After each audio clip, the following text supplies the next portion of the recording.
welcome to episode 169 of The Route. The Route is a glorified coffee chat in podcast form that takes you from A to B with a new guest every episode. And as always, I'm your host, Christopher Nascimento, and let's get started. Before we begin today's podcast, just a couple things to cover. If you haven't already, subscribe to the podcast, follow the podcast, rate 5 stars, all that good stuff. Just allows the podcast to grow just a little bit easier. You can find us on all major podcasting platforms: Google, Spotify, Apple, Amazon, and I think 6 or 7 other ones that I'm not as familiar with, but you can find us there. And in addition to that, we're also available on YouTube. You can just search up the Routecast or the Route Podcast. Both of those we should come up as the first option, and you can see us in video form there as well. And as I was mentioning YouTube, we also share clips every single day of the podcast. You can get a little bit of tidbit of that week's episode and maybe get a little, idea of what we're talking about, or maybe if it's of interest to you. So you can check us out there on YouTube at the Routecast, and that same username, the Routecast, is our social media handle on Instagram, Facebook, Twitter, TikTok, something else probably. It's at the Routecast, and most importantly, LinkedIn. So for what we're discussing on this podcast, just about growing your career, your network, etc. It's a great way to, start the network, connect with myself, connect with the guests, connect with like-minded people, and then just kind of maintain it from there as well. So don't forget, subscribe to the podcast, follow us on social media, the Route Podcast, out the Routecast. With that now said, I can now stop talking a little bit and get into today's guest. I'd now like to welcome someone who has climbed the corporate ladder at Shopify whilst taking on their entrepreneurial journey simultaneously. Head of VIP at Shopify and founder at Granzotto & Co., Daniella Granzotto. Welcome to The Route. How's it going? Hey, I'm good. Thank you for having me. Yeah, absolutely. I'm excited to get you on the podcast, and as the title states, The Route. So maybe let's begin with where it all started and how we got to where we are today. Okay. I would say I have a very unconventional career journey. My parents were both entrepreneurs in the arts, and so growing up, we were a very art-focused family, and I wanted to be an actress growing up. So when I graduated high school, I went at the American Academy of Dramatic Arts in New York City. And when it came to extending for the following year, I did not have the finances and the scholarship that I needed in order to continue. And my parents, being the wise folks that they are, said, why don't you defer a year, go to Toronto, get an agent, see if you can get acting jobs that way. And if you do, great, you get jobs, you don't need to go back to school. And if you don't, then you can decide you can go back to school then, so that you don't end up hundreds of thousands of dollars in debt for no reason. And so I did that. I moved to Toronto. I got an agent. I was working many, many different retail jobs on the side. And through that experience, I did a couple little gigs here and there for acting. But I discovered quite quickly that I didn't like being poor and that the starving artist life for me.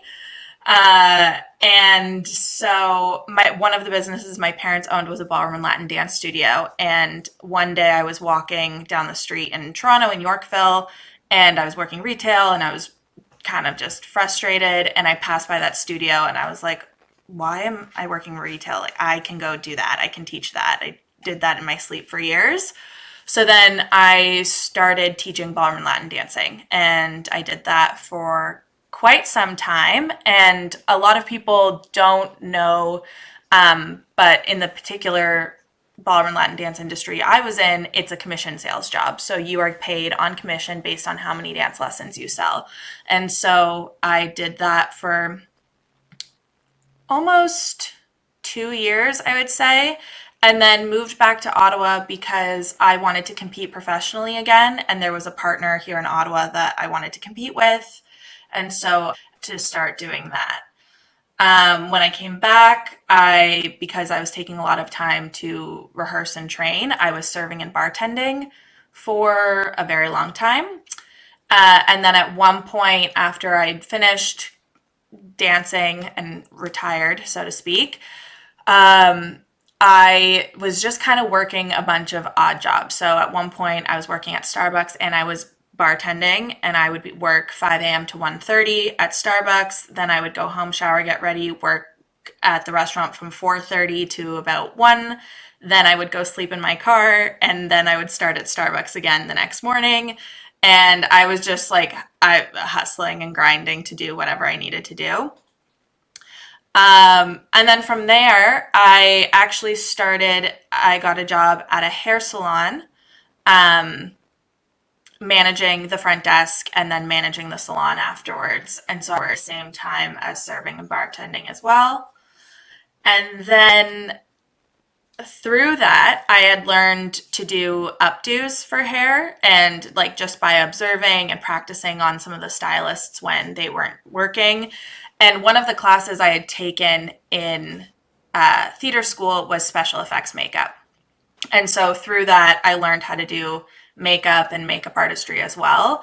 And so then I just started offering makeup services and updos through the salon. And I'd kind of approached them. They would have bridal parties come in, and I was like, hey, I can do makeup for them, which was a service they didn't offer.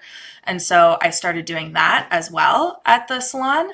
And then through that experience, I started doing wedding hair and makeup outside on my own business. And that I started that 14-ish years ago is when I started doing that. And then I basically took every job that was ever offered to me. I just said yes to. So I was a magician's assistant at one point. I did Eddie May Murder Mystery Dinner Theater at one point. I just did kind of a smorgasbord of things to try and figure out what I liked, what I didn't like. And I wanted that balance of something that was creative, but also challenging, and I could still exercise my brain and learn and grow.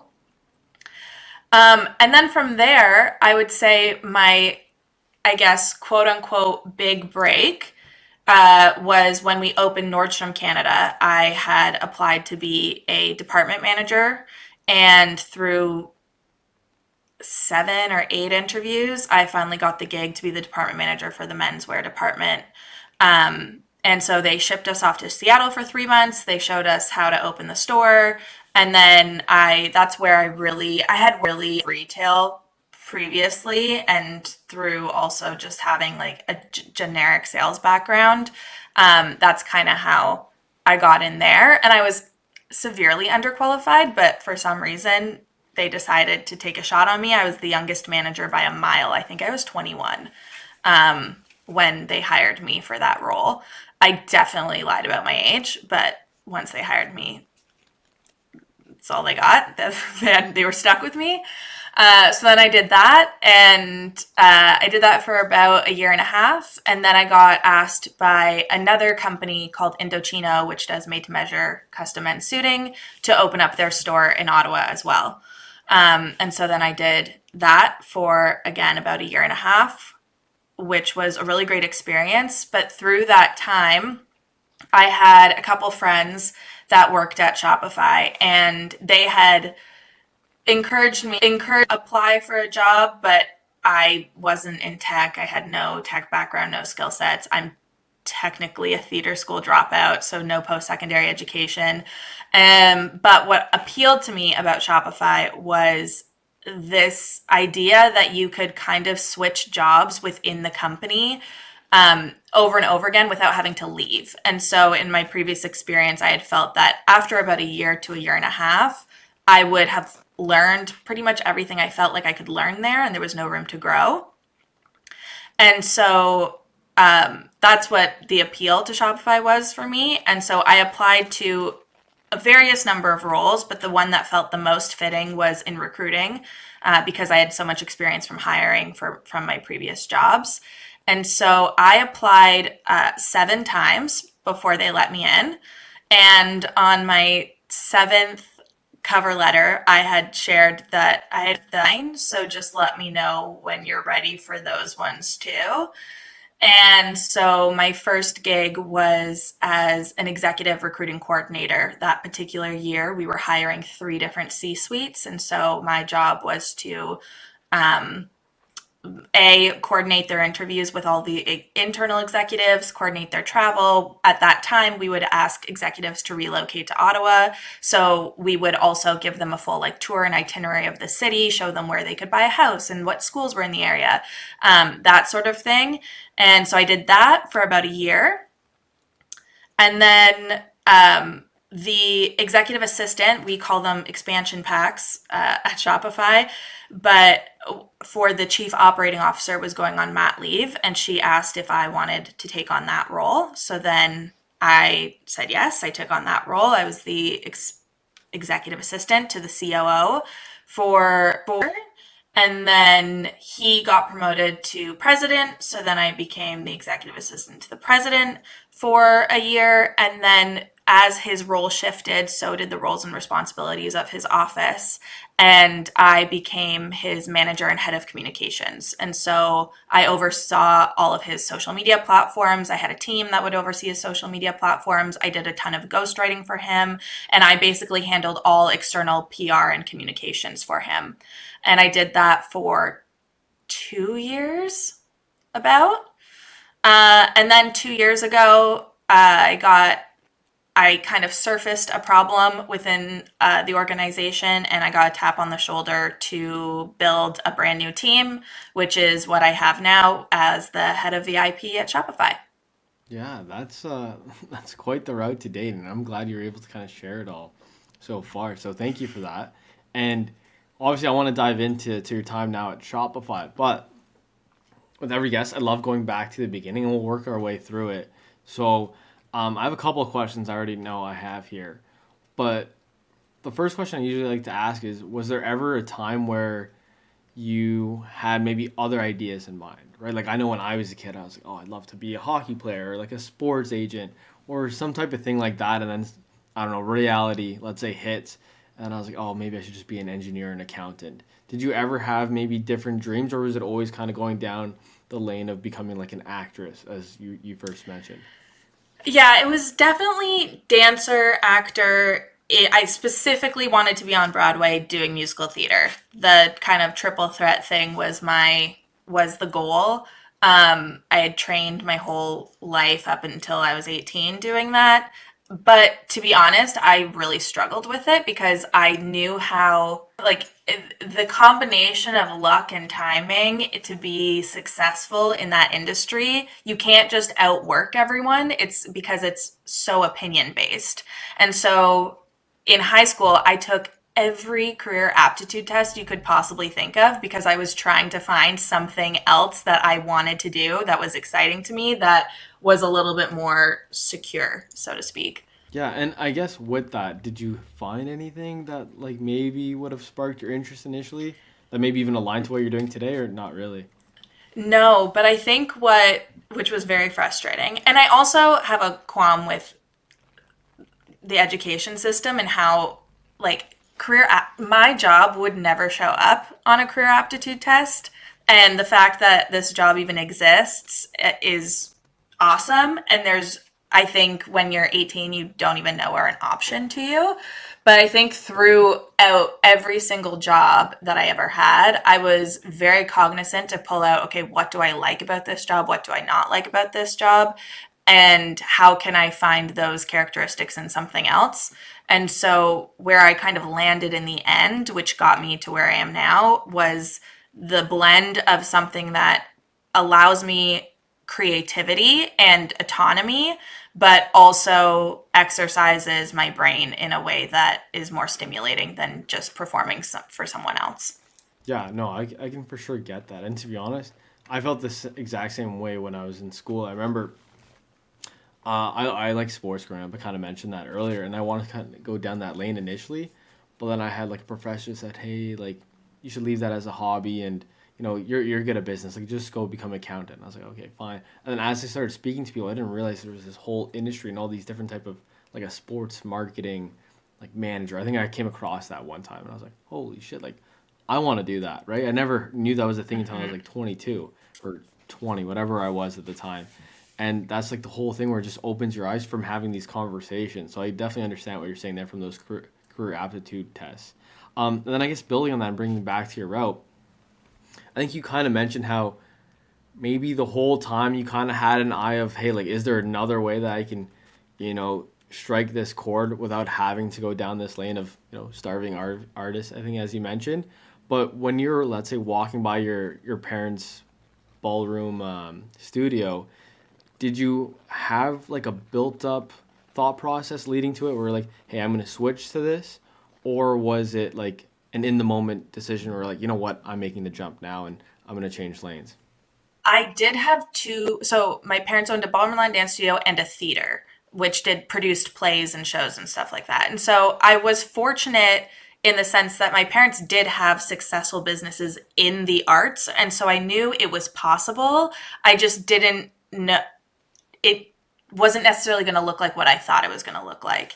And so walking by that street, the studio in Toronto, where I ultimately was teaching, it I won't lie, there was definitely some like nepotism involved because my parents were connected in the industry. I called them up. I knew I was qualified and I was like, "Hey, my parents own the dance studio in Ottawa. I would love to come teach for you."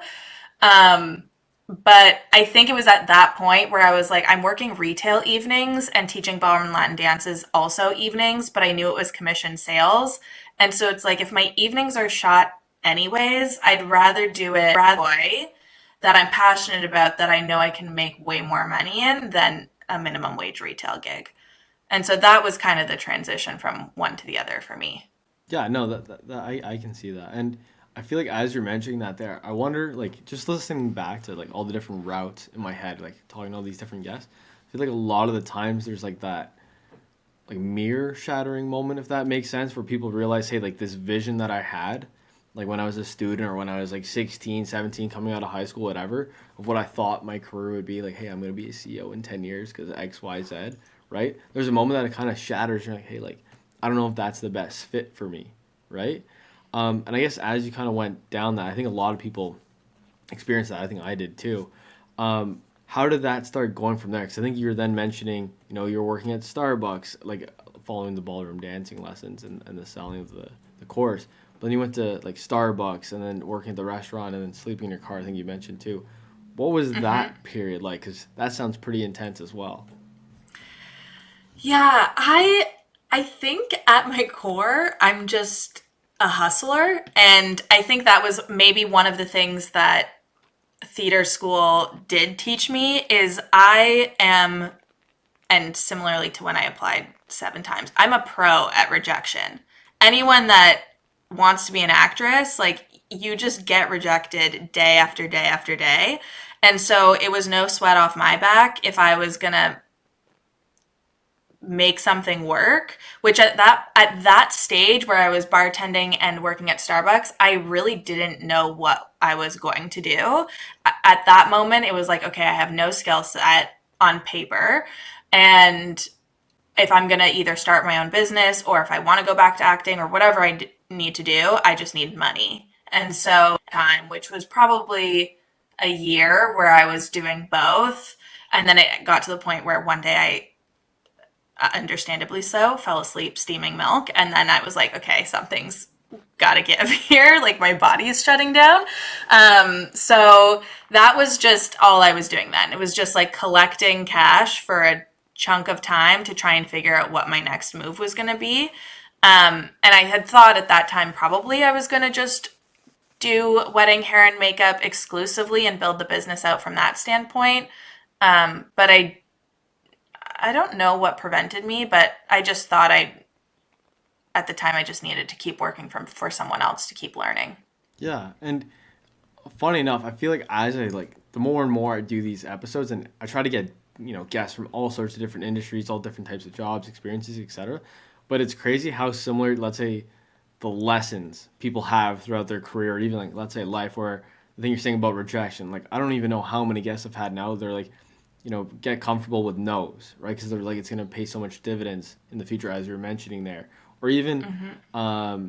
how you're saying like just thinking back to how you said your initial route, how with what you did previously in, let's say, the art world and learning how to do special effects makeup. And I know you mentioned this before recording, but you're like, oh, I had a crazy route, right? Like it went all over the place, I think is what you're mentioning. But as you kind of share the story, it kind of pieces together pretty well, even though maybe, as you're mentioning, at first glance, it looks all over the place. And I find a lot of the guests have that as well, where when you look at it, maybe it doesn't look like ABC, but it does piece itself together, and you see how those parts start to, parlay into the next one and starts building, so on and so forth. And I think you mentioned there too your business. When did that come into play? Like, was that when maybe you were saving up for money, as you were mentioning, and then you're starting to work some of those retail jobs? Yeah, so it actually probably started like parallel to when I was working at the salon, but I was still serving and working at the hair salon. And so when I started kind of offering makeup out of the salon, and then I branched out to do my own thing. And then I grew that quite a bit over the years to where I was doing weddings every single weekend in the summer, and sometimes it was Friday, Saturday, Sunday. And so I developed a small little team that would come with me or take weddings on the same day that I was double booked. And then through that, I actually started adding on services pretty organically. So when I was teaching ballroom and Latin dancing, I would teach wedding couples their first dance for their wedding. And so I just added that service onto my website, even though it didn't really match. It was still within the wedding realm. So I was doing that hair and makeup and dance lessons for a number of years. And then once I started the executive assistant role, I started planning a lot of events for Shopify, for our executives, etc. And then through that, I started to make a lot of relationships, connections, understanding like the logistical elements and the design elements of event planning. And so it was just a natural progression where I then added that. I started with day of wedding coordination, then I started with partial planning and then full wedding planning.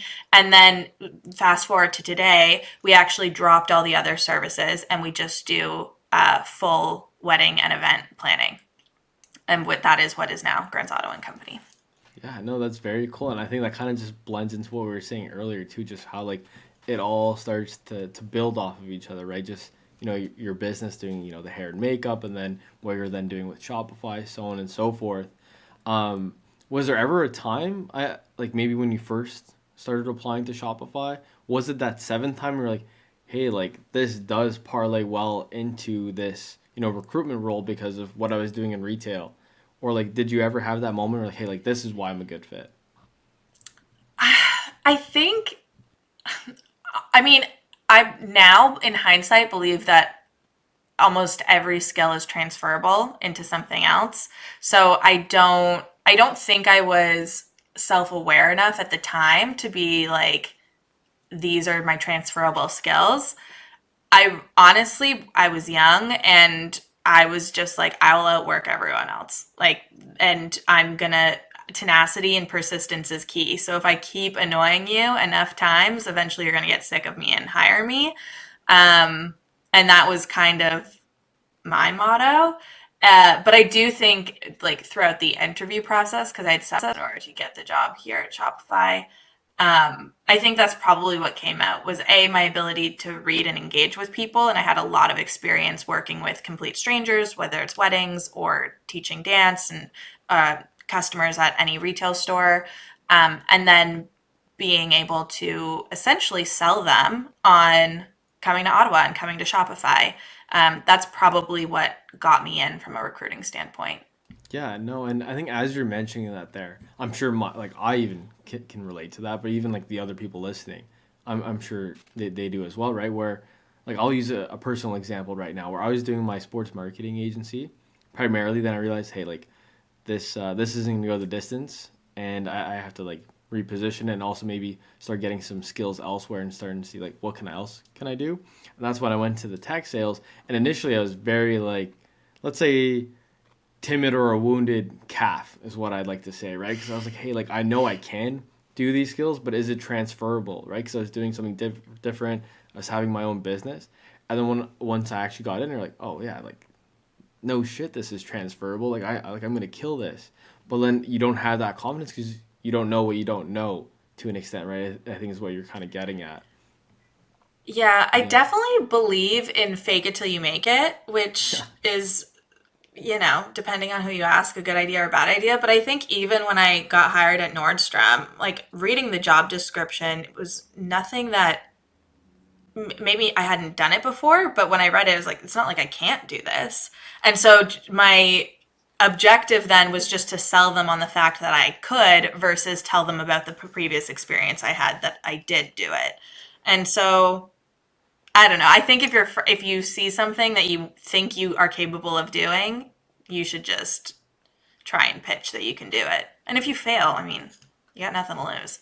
Yeah, no, I can for sure agree with that. And I think like as you're saying that too, like I remember like just applying through jobs and you're seeing that like, oh, like I don't need 8 years of experience to do that. Like I can do that. But obviously there's a point where you do need to, let's say, build up your resume to an extent so you can get those higher positions. And I think that's what you kind of then started to do right at Shopify. So how did that start building, let's say, right? Was it something where you just killed that one role and they're like, hey, are you ready for the next challenge? Or how did those next steps start to come about? Because the demographic for the podcast is like those young professionals. So I feel like a lot of people are in that range of, hey, like I want to take that next jump or I want to take that second jump now. So I was curious if you could expand on that. Yeah, so I think from like 0 to 1, from being the executive recruiting coordinator to the COO's EP, honestly, that was, I have to give 50-50 to work ethic slash network and connections because I was working really closely with the executive assistant to the COO at the time to help schedule all of those interviews with pros- candidates coming in. And if I was crappy at that job, she never would have asked me. But also, when she was going on mat leave, I was top of mind for her because we had a great working relationship. I was good at the job. She could see myself doing her job.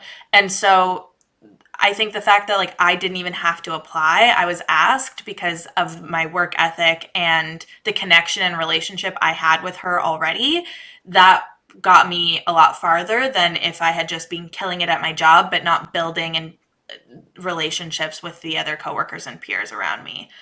Um, and to be completely transparent, was nothing about my skill set that should have given me that job. Like I was not by any means, now I am. I'm very anal, but at the time, I was not an organized human. I that wasn't a natural skill set for me. But I knew that being in such close proximity to executives and being able to be a fly in the wall in the room when where they're making decisions, though that experience and those lessons would be invaluable. And so I was just determined to get the gig. And it was a bit of a learning curve at first, um, for sure. But when I got it, I stuck to it, and it's a very high demanding, fast paced job, and I believe every it is. If you can be an EA for someone, you will learn an MBA in a year if you are in with the right person and they treat you well. The exposure that you get is just not comparable. And so from there, when he became the president, I stayed with him and we took on a completely different role. I was able to see a whole other side of the business. And then through that, I started to see, I think, more of the areas that my skill set led to. And so I always had a good background in writing. I think my experience in theater and public speaking allowed me to take on that role of a bit of a ghostwriter for him. And so then I started writing his talks. I started writing some op-eds on his behalf, and then working with our PR team to do those pieces. That's when I kind of moved into the head of comms role and managing his office and managing the other people on the team because I had done those roles as well previously. So that's probably how we got there. And then how we got to head of VIP, I think it does working hard and standing out, I suppose, because how that came along was I was managing his office and we had planned a trip to LA to meet with some of our biggest brands.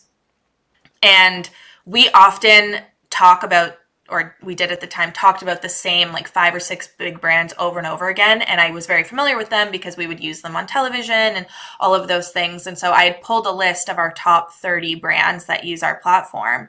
And as I was looking through it, I knew the 5 or 6 that we had developed really strong relationships with and we always talk about. But the mental model of people don't leave their job, they leave their manager.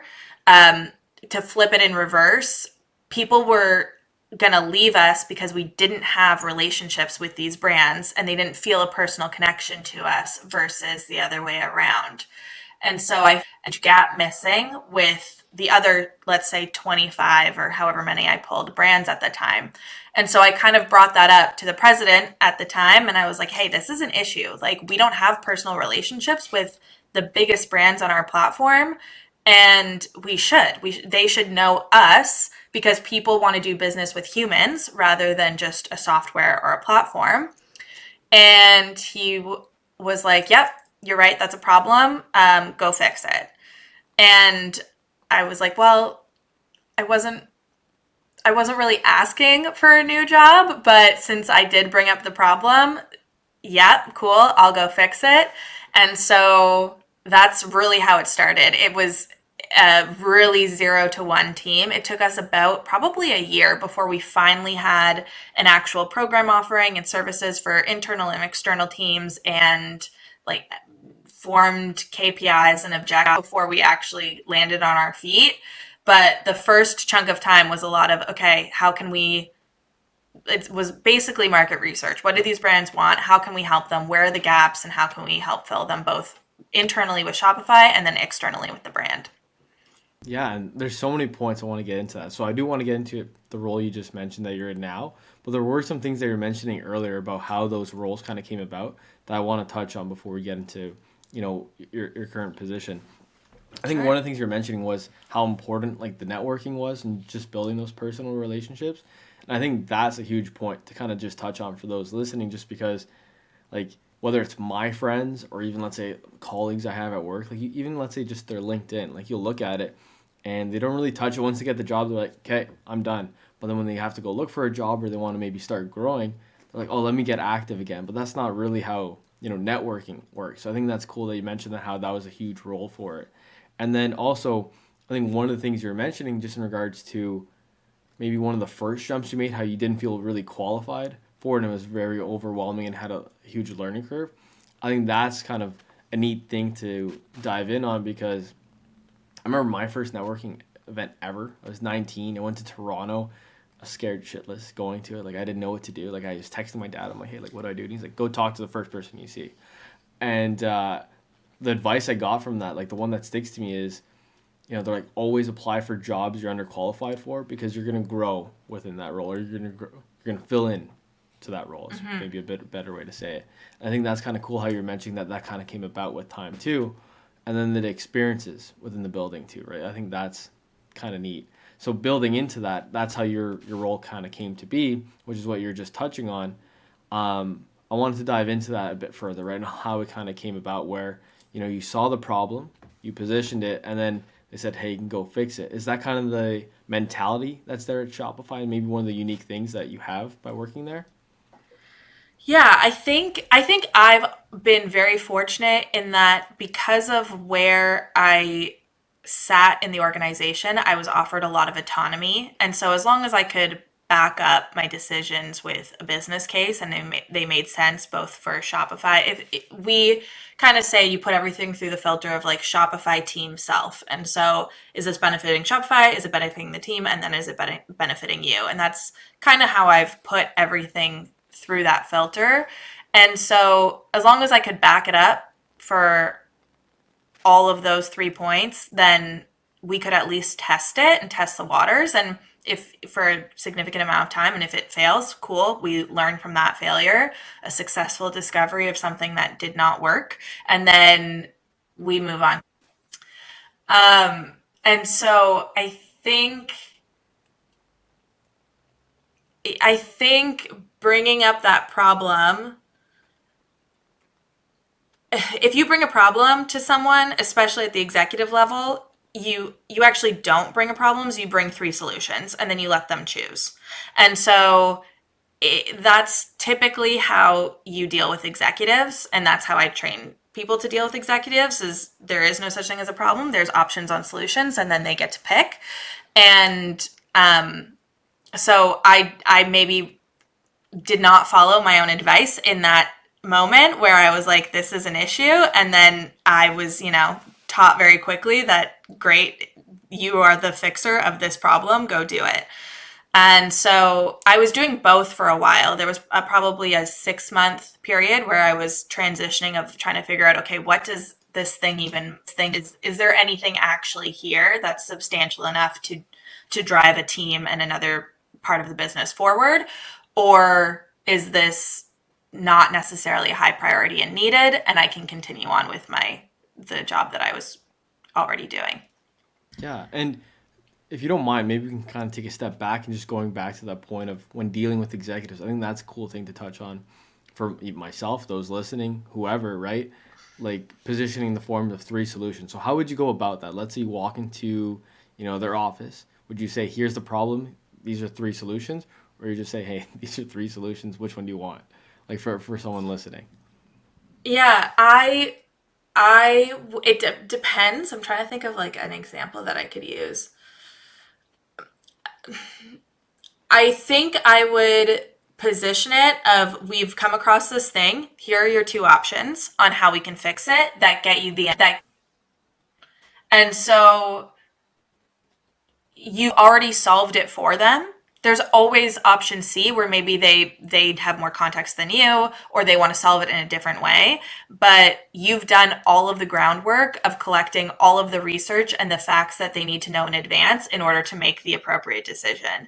If you bring any executive just a problem, all you've done is created more work for them on top of their already busy schedule, and that's not helpful. That is just annoying.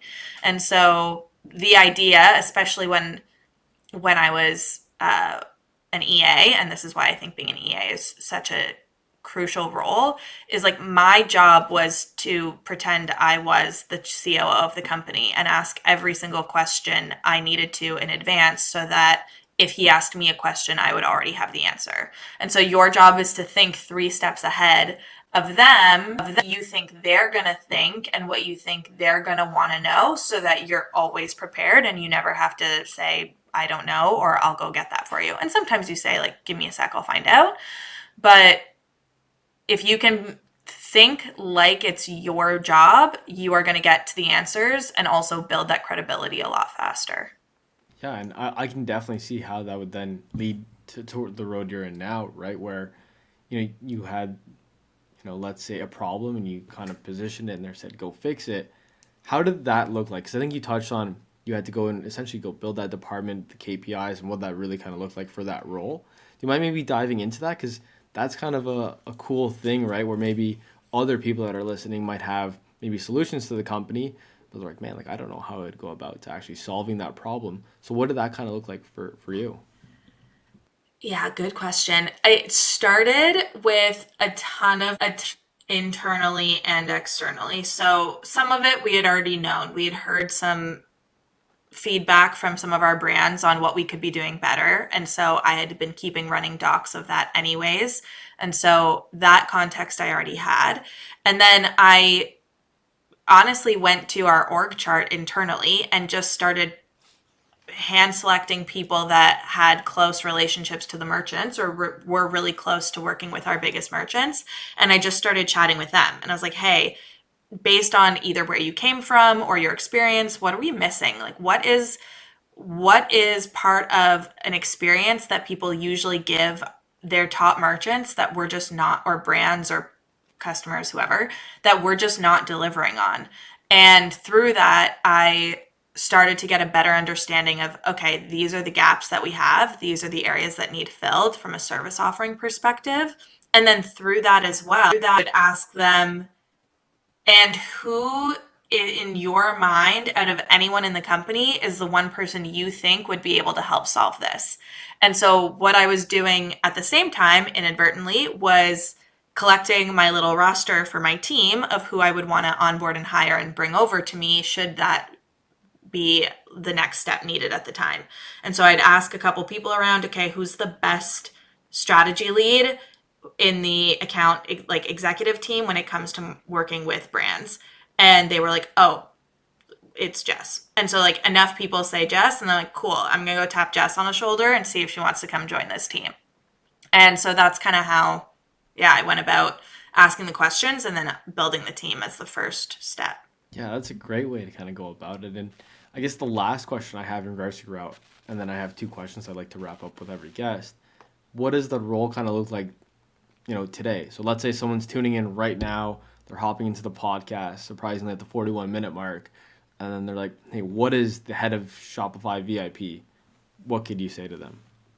Yeah, so we offer a service offering both internally and externally. So internally to Shopify's product teams, our executive account managers, sales, and then externally to the biggest brands on the platform. And so we oversee the entire account experience, both from strategy to product adoption to contract renegotiations to we do a lot of community engagements. We have executive advisory boards for the team, for our brands.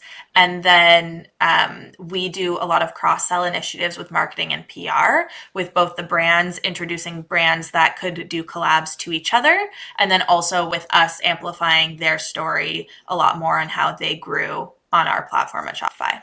Very cool. And like it's so cool too how like it came about as well. So I really appreciate you sharing your route today. And before we wrap up the podcast, I have two questions I like to ask every guest because I think it puts a nice bow on it all after going through the whole route today.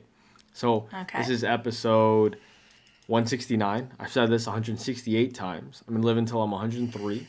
I'm going to be on a rocking chair, thinking about everything I've done in my career so far. And when I'm in that rocking chair, there's going to be maybe one story that's going to stick out where I'm going to be like, wow, I can't believe I did that for work at one point in time.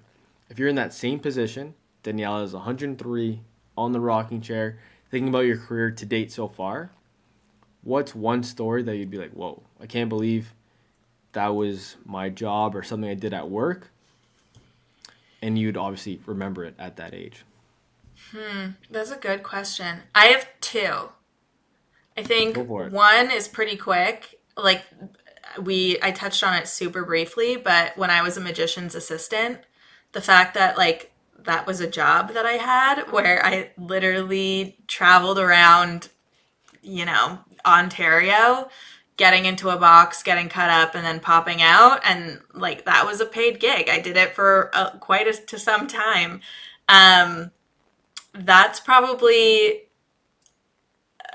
I can't believe I did that as a job because I just said yes to whatever I was offered at the time. And so that one will stick with me. And then, okay, wait, now I actually have three. The other, so when I was, I feel like I won't name names, so it's fine. When I was an EA, I had planned one of our internal executive corporate retreats to Turks and Caicos. And it was this big luxury event that we were planning. And I had planned the whole thing from start to finish. And I was the only admin on site. And so I was kind of running all of the logistics. And two executives or VPs, one VP, one executive, came up to me at separate days with kind of their tail between their legs. And they were like, Daniella, I'm so embarrassed that I have to ask you for this, but I forgot to pack underwear and I don't know what to do. And that was like, and we were in the middle of nowhere, Turks and Caicos. So like, I understand their qualm because they had gotten car services there. They didn't have any method of transportation. There was nothing anywhere nearby. And so that was where a unique problem-solving skill had to kick in, being like, okay, how am I going to find these? But it was also very, I guess, humbling experience in the sense that these guys were geniuses in their own realm and very talented, skilled engineers. And could not remember to do something so basic.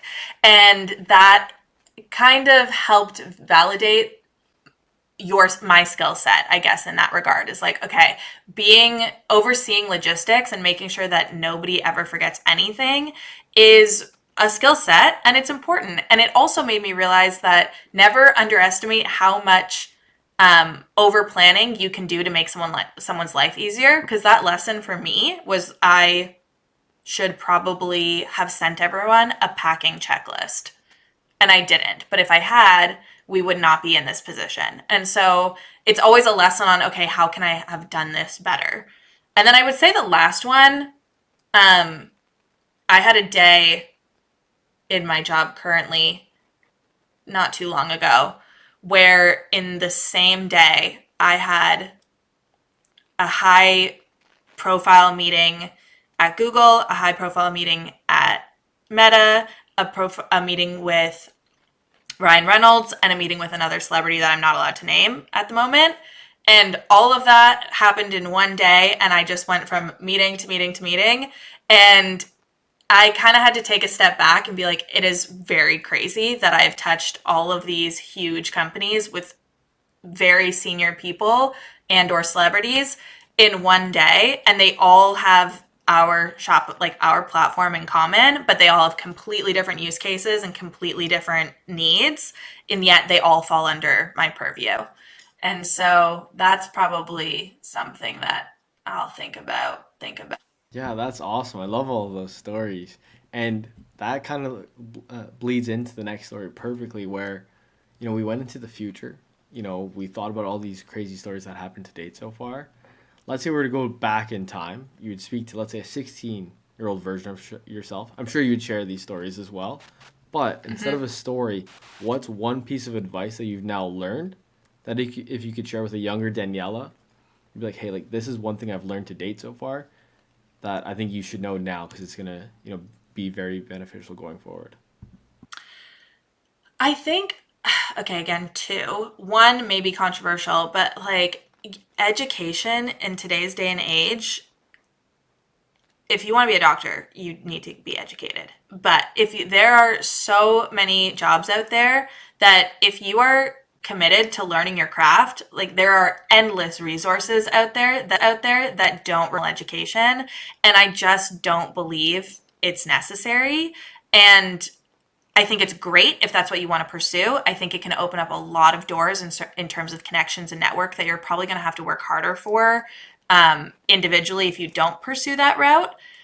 But at no point does it mean that you won't be as successful or you can't get as good of a job as long as you are committed to learning a skill set. Pick whatever you want to be, become the best at it, you will be successful. And I think that's probably what I would teach a 16-year-old or 16-year-old me. And also get good at rejection. Like no does not mean no, it just means not yet or not right now. And if it's something you really want to do, you can find a way to make it happen. That's perfect. That's exactly why I asked those questions at the end. And yeah, unless there's anything else you'd like to share, that's the route, right? Nothing else to add. And thank you so much for coming on. Well, thank you so much for having me. This was fun. Yeah, absolutely. Well, with that, that's it for episode 169 of The Route. And stay tuned for next week's episode. Thank you.